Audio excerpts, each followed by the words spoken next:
అందరికీ నమస్కారం. ఆంధ్రప్రదేశ్ అసెంబ్లీ సమావేశాలు జరుగుతున్న ఈ తరుణంలో నందిగామ ఎమ్మెల్యే అయిన తంగిరాల సౌమ్య గారికి జనగణమన ఒక చిన్న విజ్ఞప్తి చేస్తుంది. ఇటీవల అసెంబ్లీలో తంగిరాల సౌమ్య గారు అసెంబ్లీలో మహిళా కార్యదర్శుల మీద వారి సమస్యల్ని మాట్లాడడం జరిగింది. అందుకు అభినందనీయం కూడా. అయితే ఇప్పుడు నేను చెప్పబోయే విషయం గతంలో అంటే జూన్ జూలైలోనే హిందూ పేపర్లో ఆర్టికల్ వచ్చింది. దాని ముఖ్యమైన సారాంశం ఏంటంటే నందిగామ ప్రాంతంలో మరియు కంచికచర్ల మండలం కానీ చుట్టుపక్కల ఉన్న గ్రామాల్లో తీవ్రమైన వాటర్ క్రైసిస్ ఉంది. అందుకు కారణం కూడా అక్కడ గ్రౌండ్ వాటర్ డిప్లీట్ అవ్వడం కూడా వన్ ఆఫ్ ద రీజన్ కూడా ఉంది. ఎందుకంటే చుట్టుపక్కల ఉన్న గ్రామాల్లో అక్కడ గందేపల్లి విలేజ్ లో ఉన్న ఒక ఇథనాల్ ఫ్యాక్టరీ బోర్వెల్స్ అనధికారికంగా బోర్వెల్స్ వేసి అక్కడ ఉన్న గ్రౌండ్ వాటర్ కి అధికంగా యూజ్ చేయడం వల్ల చుట్టుపక్కల ఉన్న గ్రామాల ప్రజలు వాటర్ క్రైసిస్ తో ఇబ్బంది పడుతూ ఉన్నారు. చుట్టుపక్కల ఉన్న పంచాయతీ పంపు సెట్లకు కూడా వాటర్ అందడం లేదంటే పరిస్థితి ఏ విధంగా ఉందో అర్థం చేసుకోవాల్సిన అవసరం ఉంది. నందిగామ గాని కంచికచర్ల మండలం గాని అక్కడ ఉన్న లిఫ్ట్ ఇరిగేషన్ ప్రాజెక్ట్స్ వల్ల ఎక్కువగా అధిక సంఖ్యంగా రైతాంగం కూడా నడుస్తూ ఉంది. ఆ లిఫ్ట్ ఇరిగేషన్ స్కీమ్స్ వల్ల రైతాంగం కూడా చాలా వరకు ఈ అనధికారంగా ఇటువంటి బోర్వెల్స్ యూజ్ చేయడం వల్ల ఒక కంపెనీ, ఒక ఎథనాల్ ఫ్యాక్టరీ అక్కడ ఉన్న రైతాంగం కూడా ఇబ్బంది పడాల్సిన పరిస్థితి ఏర్పడి ఉంది. ఎందుకు అంటే అక్కడ ఉన్న Munneru river first time 10 years లో అక్కడ ఉన్న మున్నేరు రివర్ కూడా నిత్యం పారే మున్నేరు రివర్ కూడా డ్రై అప్ అయిపోయింది. ఆ డ్రై అప్ అవ్వడం కారణంగా అక్కడ ఉన్న ఎథనాల్ ఫ్యాక్టరీ కూడా వారికి కూడా ఏం చేయలేని పరిస్థితిలో ఉన్నప్పుడు వారు కూడా అనధికారంగా బోర్వెల్స్ వేసుకొని ఆ ఫ్యాక్టరీని నడుపుతూ ఉన్నారు.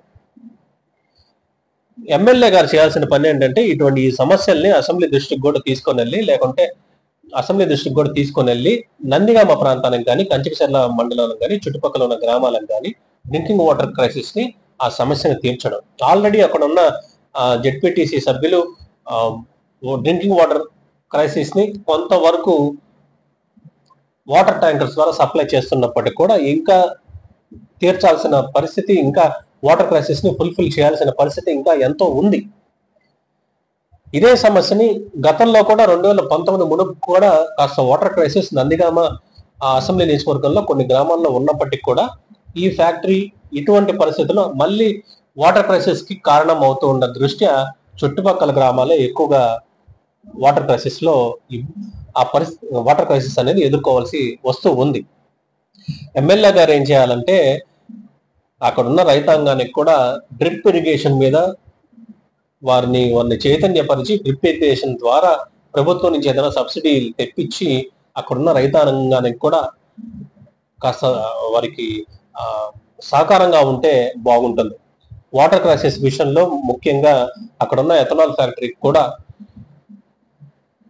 ఒక లిమిట్ అరేంజ్ చేసి ఆ లిమిట్ బేస్డ్ వాళ్ళు కానీ వెళ్తే అనధికారంగా ఉన్న బోర్వెల్స్ అన్నిటిని కూడా తీసివేసి గవర్నమెంట్ ప్రకారంగా పర్మిషన్స్ తీసుకొని ఎక్కడైనా బోర్వెల్స్ వేసుకొని, నిజంగా గవర్నమెంట్ ప్రకారం ఆ నామ్స్ ఉంటాయో లేదో నాకు తెలియదు, కానీ ఒకవేళ అలాంటి పరిస్థితి కానీ ఉంటే ఆ ఎథనాల్ ఫ్యాక్టరీకి కూడా అక్కడ ఉన్న లిఫ్ట్ ఇరిగేషన్ స్కీమ్స్ ద్వారా ఇంకా ఏదైనా ప్రాజెక్ట్స్ ఏమైనా చేయవలసిన అవసరం ఉంటుందా? ఎందుకంటే ఒక ఎథనాల్ ఫ్యాక్టరీ అక్కడ ఉన్న ఎంప్లాయీస్ ఎంతో మంది ఉంటారు.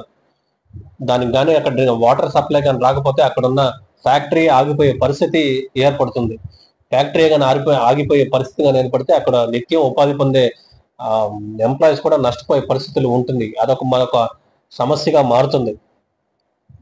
ఎమ్మెల్యే గారు కూడా దీని మీద కాన్సన్ట్రేట్ చేసి అక్కడ ఉన్న ఎథనాల్ ఫ్యాక్టరీకి ఏ విధంగా సహాయ సహకారాలు అందించాలో, ఒక పక్క మళ్ళీ రైతాంగానికి ఏ విధంగా సహాయ సహకారాలు అందించాలో, అక్కడ ఉన్న నివసిస్తున్న చుట్టుపక్కల ఉన్న గ్రామాలు కానీ ప్రజలందరూ కూడా వారందరికీ కూడా డ్రింకింగ్ వాటర్ క్రైసిస్ కూడా తలెత్తకుండా మంచి సలహాలు సూచనలు కానీ ఆలోచించి వీలైతే ఈ అసెంబ్లీ సమావేశాల్లో చర్చించో లేకుంటే మరి ఇంకేదైనా